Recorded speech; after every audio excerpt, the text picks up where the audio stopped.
Salut l'équipe, j'espère que vous allez bien et que vous avez passé un bon week-end. Week-end très sportif pour ma part. Je me suis régalé ce week-end et du coup on va débriefer tout ça dans une nouvelle vidéo du Poto Sport Club, expert en rien, passionné de tout. On a un nouveau passionné, du coup, pas expert avec nous. Pedro, comment ça va? Salut Pierre. Écoute, ça va très bien. Ouais, comme tu l'as dit, pas expert, mais clairement passionné. Donc merci pour ton invitation. Je suis super content de rejoindre le club très fermé du Poteau Sport Club pour la première fois. Je sors tout juste du coiffeur en plus. On m'a dit Ouais. ouais, je suis invité aujourd'hui. Je me suis dit bon bah dans ces cas-là, il faut se faire beau gosse. Donc merci pour ton invite et j'ai hâte de débattre avec toi sur les Bah, sports de la semaine. avec plaisir, avec plaisir. J'ai hâte aussi d'animer le beau programme qu'on a avec toi pendant ce petit débrief. Donc, pas de grosses actualités spécifiques à l'équipe de France cette semaine, dans le sens où le 15 de France était en pause avec le 6 Nations. La NBA, il y avait le All-Star Game et ça m'intéresse pas trop, donc je n'ai pas forcément envie d'en parler. Et du coup, on s'est focus sur des sports un peu plus niches cette semaine. Les Donc sports voilà, originaux, hein. C'est le moins qu'on puisse dire. originaux, exactement, exactement, dont on n'a pas l'habitude de parler, en tout cas en France. Du coup, on va commencer avec le biathlon, même si celui-là, on a déjà parlé la semaine dernière, mais les Françaises qui ont encore tout raflé, ou presque, aux mondiaux de Nové Mesto. Ensuite, on va enchaîner avec le tennis de table et les frères Lebrun, qui sont en train de mener l'équipe de France au championnat du monde par équipe en ce moment. Donc, on va faire un petit focus sur les deux génies français du tennis de table. Et enfin, on va parler de water polo. Si on m'avait dit que j'allais dire ça un jour dans ma vie, voilà, j'aurais Ouais, pas c'est cru. clair. Mais voilà, équipe de France qui atteint pour la première fois de son histoire les demi-finales des mondiaux. Donc, on va débriefer tout ça. Et puis, on va finir avec le MVP de la semaine, comme d'habitude. Allez, Nice. à tout À de tout à suite. l'heure.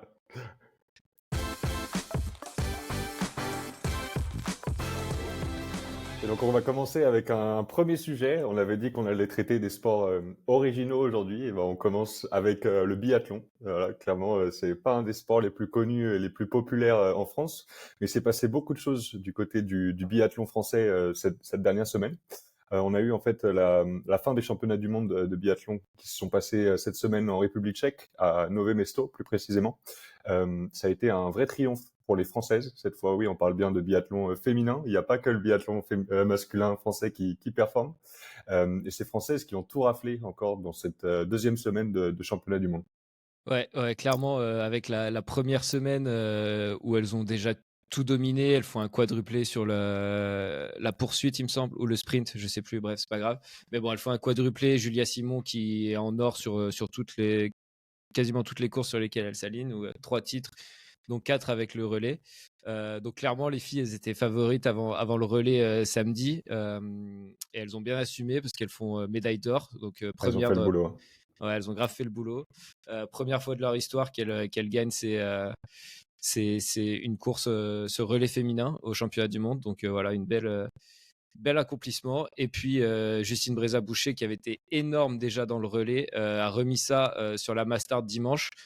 Son premier titre mondial individuel, du coup. Elle était déjà championne olympique. Pour la petite histoire, c'était 2 ans, jour pour jour, après son titre olympique. Donc voilà, je pense qu'elle va bien aimer le 18 février. Ouais. Et voilà, donc énorme pour finir ce championnat, quoi. Ouais. C'est vrai qu'elle a bien fini, mais on a quand même eu un gros début de championnat de la part de Julia Simon. Elle a eu donc 4 titres au total, qui égale quand même le record de notre fameux Martin Fourcade, hein. Quand on pense au Le biathlon, encore Martin une fois, national. exactement, tout le monde connaît Martin Fourcade et on pense souvent au biathlon masculin. Mais là, on voit vraiment qu'il y a aussi, voilà, les filles, elles font le taf. Donc il y a eu Julia Simon qui a vraiment bien commencé et après Justine Brezas-Boucher qui un peu volé la vedette, on peut dire, avec une grosse performance du coup sur le samedi puisqu'elle a gagné le Mastart et avec le relais dimanche. Ouais, c'est C'est l'inverse. l'inverse, pardon. Ouais, t'as compris. Dans tous les cas, un gros week-end pour Justine Bressas, donc elle lui a volé la vedette. Mais les deux ont vraiment super performé. Toi, qu'est-ce que t'en as pensé de ces exploits et du championnat même dans son ensemble? Ouais, honnêtement, je m'attendais pas forcément. Déjà la semaine dernière, j'avais bien kiffé et je découvre plein de nouveaux sports en fait avec le podcast que je n'avais pas l'habitude de regarder. Et vraiment gros kiff en général autour du biathlon et de notre équipe de France qui a explosé tout le monde sur ces championnats du monde. Et ouais, enfin, je me suis vraiment régalé pendant le relais, par exemple, samedi, où On part bien. Derrière, au deuxième relais, on perd 40 secondes à cause d'un mauvais passage au tir de notre relayeuse à ce moment-là. Et puis derrière, tout s'inverse. Justine Breza qui revient, qui fait un perfect au tir et qui met tout le monde d'accord et qui lance Julia Simon pour la victoire sur le dernier relais.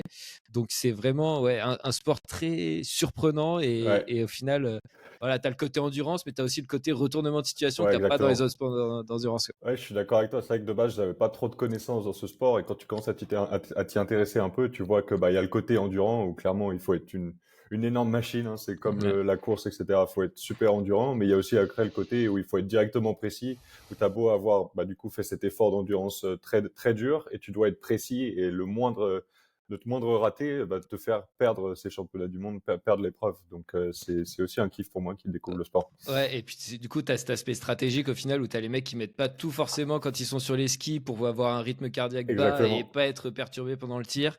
Donc j'ai vraiment trouvé ça super. Et je m'y attendais pas. Et du coup, ouais, je me suis fait le relais samedi en entier et j'étais comme un fou au moment où elles étaient sur le pas de tir.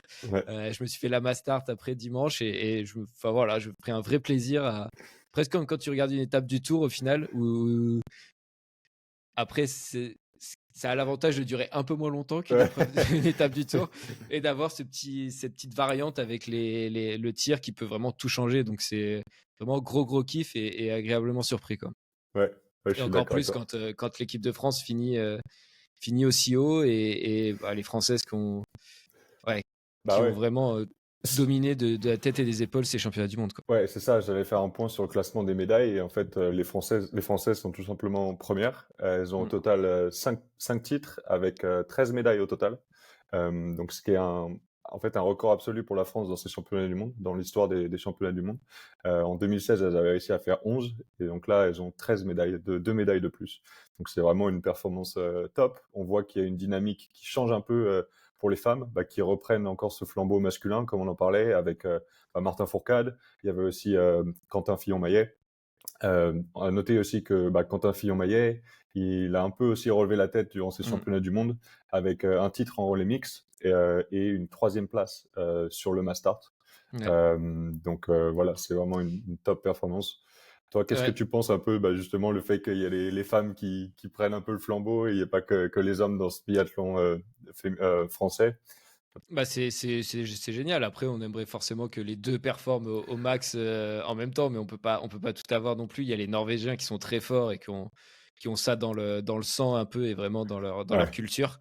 Mais voilà, comme tu l'as dit, Quentin Fillon-Maillet, après un début de saison compliqué et des championnats du monde, une première semaine où il a un peu déçu, bah, il est revenu, il a gagné le relais mixte avec Lou Jean Monod, qui a été super aussi dans ces championnats du monde. Parce que voilà, on parle de Justine Breza et de Julia Simon, mais il y a aussi Lou Jean Monod qui est allé chercher toutes les autres médailles que les autres lui ont laissées, en gros.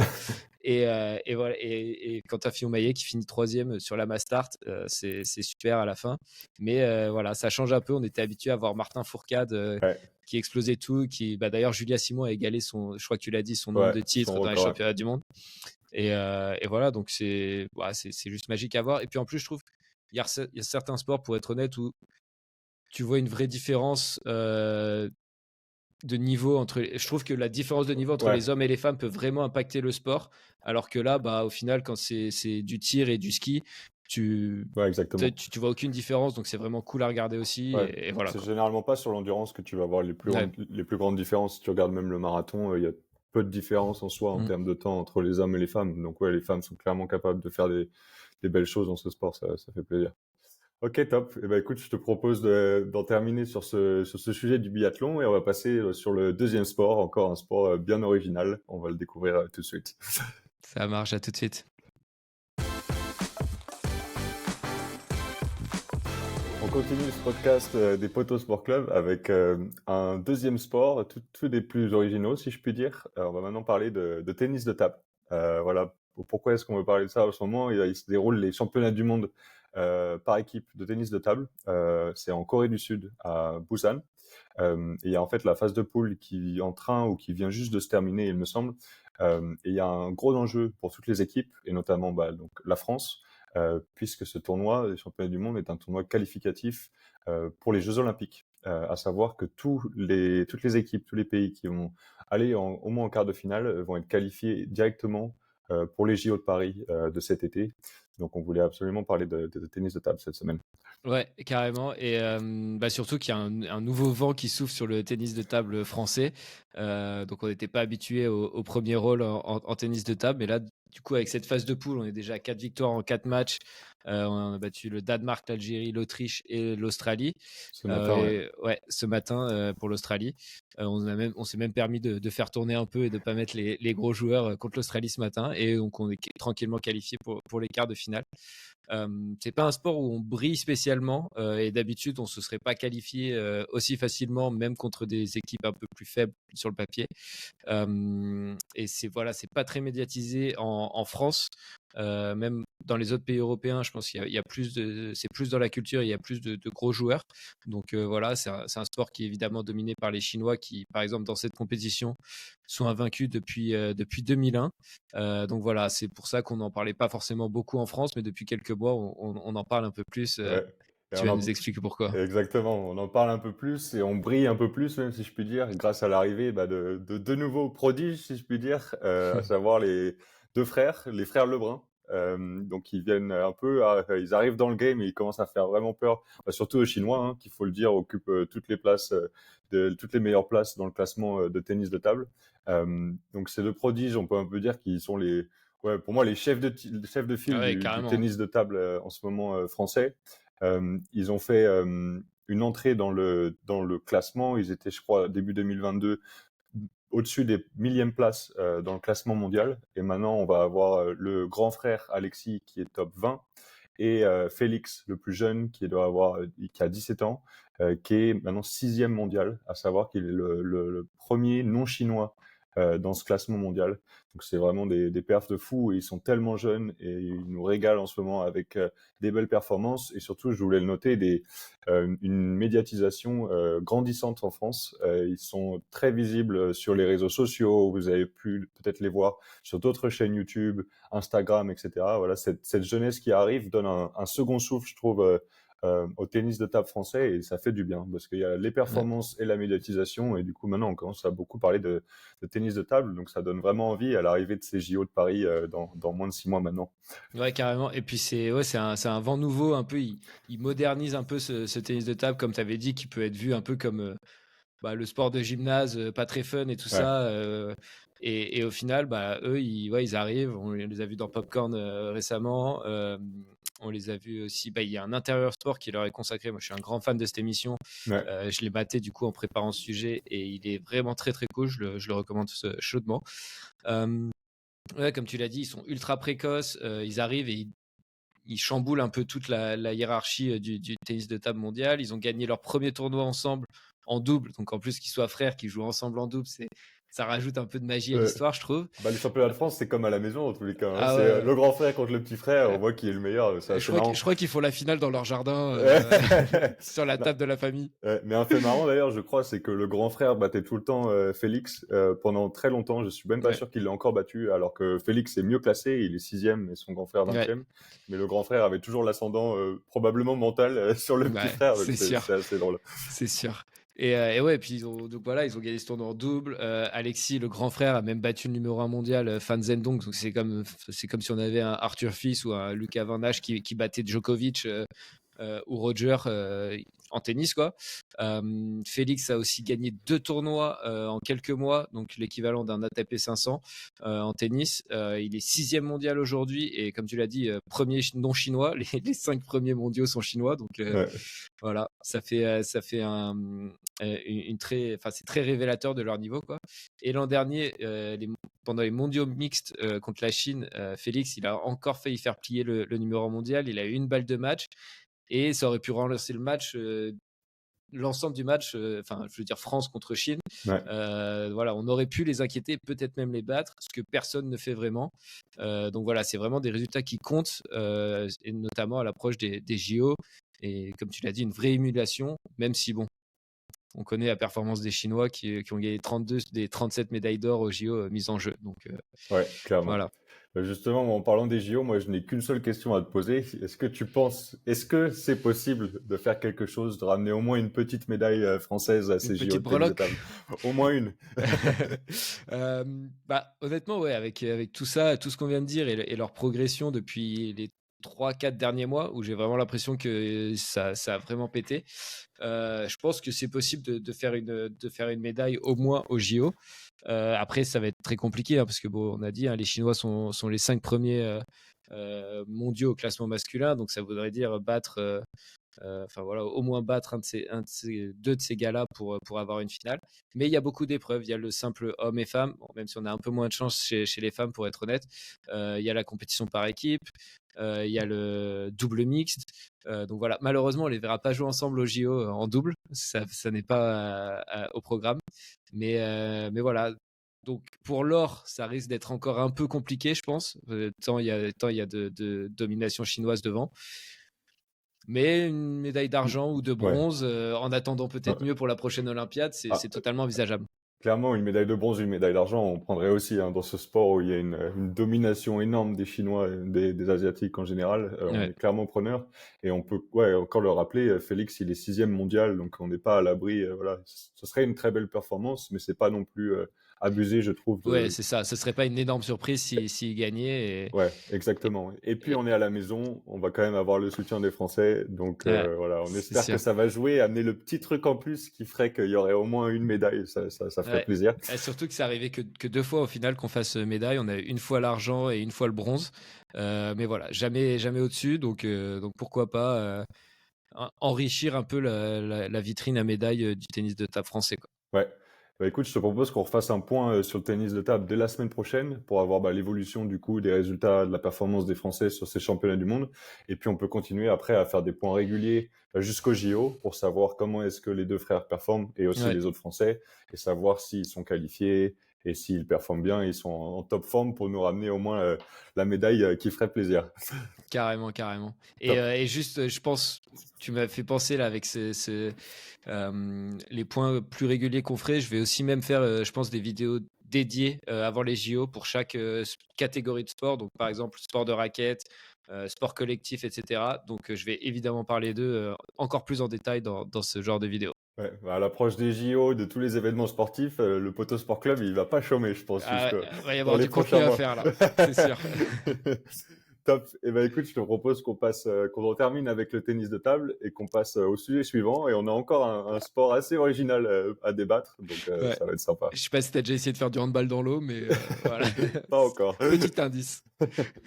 Allez, à tout de suite. Allez, à tout de suite.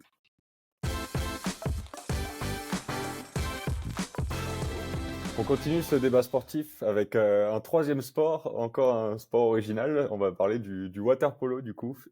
Pourquoi le water polo en ce moment, enfin non, ils viennent de se terminer les championnats du monde euh, de water polo avec, on a eu une superbe performance de l'équipe de France qui a fini 4e. Alors voilà, vous allez me dire, oh, super performance, médaille en chocolat. En bon français, on va râler encore et voilà quoi. Exactement. Mais ouais, c'est vrai que ça peut paraître fou de dire super performance et de finir 4e, mais pour l'équipe de France, pour notre pays, c'est bah, tout simplement la meilleure performance de son histoire. La France qui a réussi à battre la Hongrie en quart de finale. À savoir que voilà, la Hongrie, c'est pas un gros morceau dans pas mal de sports, mais la Hongrie en water polo, bah, c'est probablement la meilleure nation du water polo quand on regarde l'historique. La Hongrie a été 9 fois champion olympique et ils sont les champions du monde précédents. Euh, la France qui a perdu au final contre la Croatie au tir au but, donc c'est quand même pas passé loin. Ils ont perdu en demi-finale et la Croatie qui a été futur vainqueur et qui a son 3e titre mondial au total dans l'histoire du water polo. Donc c'est vraiment quand même une super performance pour la France et on voulait débattre de ça aujourd'hui. Ouais, carrément, c'est un sport qui est très peu médiatisé en France. À raison peut-être, hein, tant l'équipe de France était dans les bas-fonds du classement mondial en water polo. Ils n'étaient jamais vraiment qualifiés pour les championnats du monde, pour, euh, pour les JO. Excuse-moi. À part, voilà, une fois qualifiés pour les JO à Rio en 2016, sans vraiment. Voilà, ils ont Créer traversé un peu l'exploit. ouais, un peu comme des fantômes au final. Ils finissent 11e, mais ils étaient déjà contents d'être là. Tu vois. Et aujourd'hui, on est passé de être content d'être qualifié pour les JO à on peut peut-être taper les meilleures nations du water polo mondial. On fait demi-finale Ouais. et on perd que au tir au but. Donc voilà, c'est un sport qui est très peu médiatisé et un peu à l'image du tennis de table, on avait envie de le mettre en lumière aussi grâce aux performances de nos Français, de nos tricolores en ce moment, quoi. Ouais. Encore une fois, on n'a pas eu un chemin facile, si je peux dire, dans ce championnat du monde. La Hongrie et ensuite la Croatie qui a fini par gagner. Si on Ouais. avait été de l'autre côté du tableau, peut-être que ça se serait mieux passé et qu'on aurait pu avoir une médaille. Mais ouais, dans tous les cas, ça reste une super performance. À noter quand même que le water polo a été, c'est le premier sport qui a vu un collectif français avoir une médaille aux Jeux Olympiques. Et Médaille ça, d'or. médaille d'or, pardon, médaille Ouais. d'or. Et c'était il y a tout simplement, il y a 100 ans pile, et c'était Et à où ça? Paris. À Voilà, Paris, exactement. Donc ça fait quand même plaisir. Bon, c'est clair que c'était il y a 100 ans, ça fait un petit moment, mais j'ai quand même envie de te poser cette question. Est-ce que tu vois ça comme un signe et qu'on serait capable de refaire l'exploit et d'aller rechoper une médaille d'or 100 ans après, encore à Paris? Alors, honnêtement, hein, je vais pas faire genre je suis un expert et tout ça de water polo, hein, expert en rien, passionné de tout, mais je fais mes recherches. Et du coup, c'est ça un peu dont j'ai envie de vous parler. Ça va être quand même très compliqué quand voilà, après avoir lu plusieurs articles qui parlaient un peu du water polo mondial et d'où la France venait. Ça va être compliqué d'aller chercher une médaille aux Jeux Olympiques, mais on a le droit de rêver. Et rien Ouais. que ça, en fait, c'était inespéré il y a quelques années. Il s'est passé beaucoup de choses pour en arriver là et une demi-finale aux mondiaux, défaite au tir au but contre la Croatie, c'était quelque chose qui était inimaginable il y a encore 3-4 ans, quoi. Ouais. Et il s'est passé pas mal de choses du coup pour en arriver là. Donc il y a un truc qui moi d'abord m'a vachement surpris, c'est que en water polo, il y a un mercato des sélections nationales en gros. Donc tu peux aller Ce jouer qui est pour abusé. ouais, ce qui est complètement incompréhensible pour moi. Et du coup, on perdait déjà qu'on n'était pas très fort. On perdait tous nos meilleurs joueurs qui, eux, avaient l'ambition de gagner des titres avec des sélections. Donc, on peut penser à Hugo Cruzia, qui est aujourd'hui le capitaine, qui a été le capitaine de l'équipe de France pendant ces mondiaux, qui a été vice-champion du monde avec le Monténégro. Voilà, je comprends même pas Sans commentaire. ouais, Clairement. le kiff que tu peux avoir. Enfin, c'est très, très bizarre. Ouais. Et du coup, peut-être que la Fédération internationale s'est rendu compte de ça et a changé la règle pour que ça soit beaucoup plus compliqué de transférer d'une nation à l'autre. En fait, avant, il fallait s'arrêter 6 mois ou 1 an, je crois. Tu ne pouvais pas jouer de compétition internationale. Maintenant, c'est 3 ans. Donc voilà, c'est vraiment, tu perds 3 ans de ta carrière à vouloir changer. Ouais. Donc maintenant, on a beaucoup de joueurs français qui restent avec nous au final et qui Ouais. performent avec l'équipe de France, quoi. Et puis c'est vrai que cette règle elle est bizarre, mais il faut vivre avec. Et on voit que maintenant la France est en train de bien performer, donc on va oser espérer que les Français vont rester à la maison, ou alors qu'on Mmh. chope même les meilleurs joueurs d'autres pays et qui viennent ici, hein. Dans ces cas-là, cette règle on l'accepte. Ouais, On veut juste pas que les meilleurs Français ils se cassent. carrément, carrément. Bah, c'est comme avec le rugby, hein, où il y a les binationaux et tout ça, c'est des règles un peu bizarres, mais bon, on a tous les mecs des îles qui peuvent venir jouer chez nous, Ouais. on crache pas dessus, Ouais. quoi. Non, mais Et juste pour revenir au niveau de l'espoir de médaille pour les JO, je pense qu'il faut voir ça un peu comme le tennis de table, où ça va être très compliqué d'avoir une médaille d'or, mais on peut quand même oser espérer et pousser, tu vois, une médaille d'argent, une médaille de bronze. Je me suis renseigné un peu sur le sujet et mmh. c'est faisable. Ça va clairement pas être facile, ce serait presque un exploit, mais je pense qu'on peut Et puis oser rêver. je pense que le fait aussi qu'ils aient atteint ce niveau-là avec les championnats du monde avant, ça leur donne une sacrée expérience. Voilà, c'est plus juste un exploit, c'est moins dans les émotions, c'est Ouais, moins tout ça. Et je pense que ça peut vachement leur servir dans la gestion aussi de matchs avec autant d'enjeux. Et le deuxième facteur qui a un peu inversé la tendance pour les Français en water polo, c'est l'arrivée d'un petit jeune de 21 ans qui est arrivé comme une météorite, un peu à l'image des frères Lebrun dans le monde du water polo. Il s'appelle Thomas Vernou. Il a 21 ans et c'est tout simplement le plus gros espoir du water polo mondial. Son entraîneur le définit un peu comme le type de joueur à la Karabatic ou à la Mbappé qui va vraiment attirer toutes les défenses sur lui et toutes les défenses adverses et au final libérer des espaces pour ses partenaires. ouais. Bah, tu crois pas ce qu'il va dire en disant Mbappé, parce que c'est clairement un gros buteur.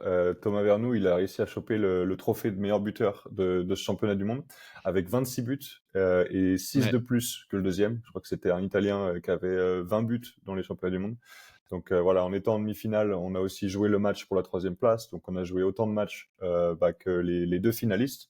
mais on a quand même réussi à voir Thomas Vernou choper ce trophée de meilleur buteur. Donc il n'a pas intérêt de se barrer dans un autre pays, ça va barder. Non. Voilà, avec les JO à Paris et tout en plus, enfin, Ouais, ils ont clairement. vraiment reconstruit une autre équipe avec des anciens joueurs, donc Kruzia par exemple qui était capitaine, qui lui était un très bon joueur, qui faisait partie de ces joueurs expatriés. Mais bon, après pour tempérer un peu nos ardeurs aussi en vue d'une potentielle médaille olympique, ça reste un sport très mineur, hein, en France, avec un budget très limité. Ils ont même pas il n'y a même pas de fédération de water polo en France. Elle est rattachée à la fédération de natation. Donc voilà, c'est un sport qui est peut-être pas Développé. développé et qui n'a pas la considération qu'il mérite Ouais. en France, en tout cas depuis les dernières années. Ouais. Après, peut-être qu'avec une énorme perf au JO et un engouement qui va se déchaîner, ça peut arriver. Je pense au handball notamment qui s'est développé de fou malade quand on a gagné les JO à Pékin en 2008. Et quand on a continué à gagner, maintenant, on écrase tout le monde depuis des générations, quoi. Donc voilà. Ouais, c'est ça. Il y avait un petit budget, mais là maintenant, s'il y a les performances qui arrivent, des top joueurs et que ça commence à se médiatiser, je pense que clairement, on peut oser espérer qu'il y aura plus de budget qui sera donné pour ce sport et que ça va, voilà, c'est un cercle vertueux, si je puis dire, et on va avoir de meilleurs joueurs et de meilleures performances dans les années qui arrivent. Et à noter aussi sur les Jeux Olympiques qui arrivent que dans la poule de l'équipe de France, il y aura aussi les champions olympiques actuels. La Serbie, ouais. Ouais, exactement. Donc Ouais. voilà, ça va être un gros morceau, ça va pas être si facile que ça, mais voilà, on a plus d'espoir qu'il y a 4 ans, si je peux dire. C'est sûr. Top. Et écoute, je te propose qu'on clôture le débat aussi sur le water polo et on va maintenant enchaîner avec la fameuse élection du MVP de la semaine. Donc voilà, sujet suivant. Ça marche. Beaucoup de belles perfs, donc pas facile de choisir le MVP cette semaine, je pense. C'est parti. Allez, à tout de suite.